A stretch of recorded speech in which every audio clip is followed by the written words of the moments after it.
Lions club ইন্টারন্যাশনালের অধীন Lions club of রায়গঞ্জের 2024-25 বর্ষের ইনস্টলেশন সেরিমনি অনুষ্ঠিত হলো শনিবার। এদিন রায়গঞ্জ শহরের একটি অভিজাত হোটেলে বসে ইনস্টলেশন সেরিমনির আসর। উপস্থিত ছিলেন ডক্টর দীপক কুমার রায়, সুরেশ সারাফ, প্রদীপ কুমার ঘোষ, তমাল দাশগুপ্ত, শ্যাম আগরওয়াল, বিপ্লব কুমার ঘোষ সহ অন্যান্যরা। 2023-24 বর্ষের এই সংস্থার সভাপতি শ্যাম আগরওয়াল জানিয়েছেন, নতুন ম্যানেজিং কমিটিতে 2024-25 বর্ষের জন্য লায়ন্স ক্লাব অফ রায়গঞ্জের জন্য সভাপতি নির্বাচিত হলেন বিপ্লব কুমার ঘোষ, সম্পাদক উত্তম কুমার দাস এবং ক্যাশিয়ার হলেন কপিল পাটওয়ালি।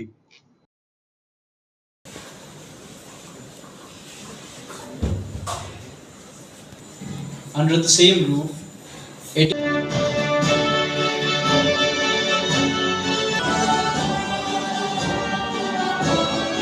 আমাদের লায়ন্স ক্লাবের সিস্টেম রয়েছে কি আমাদের ম্যানেজিং কমিটি আর যে পিএসটি কমিটি আছে ওটা এভরি ইয়ার চেঞ্জ হয়।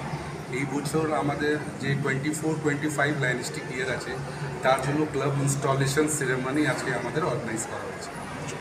কে কে থাকছে এর পরবর্তীতে আমাদের নতুন পিএসটি কমিটি যেটা হয়েছে ওর মধ্যে আমাদের লায়ন্স বিপ্লব ঘোষ যে আছেন প্রেসিডেন্ট পোস্টে আছেন, তারপরে উত্তম কুমার দাস আমাদের সেক্রেটারি আছেন, আর কপিল পাটওয়ালি যে আছেন উনি আমাদের ক্যাশিয়ার ট্রেজারার পোস্টে আছেন।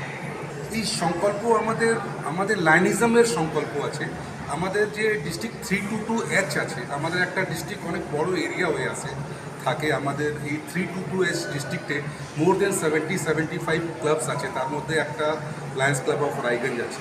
তো এটা স্লোগান আছে আমাদের, সংকল্প স্লোগান ফর ডিস্ট্রিক্ট 322H, সংকল্প ফর ডেভেলপমেন্ট।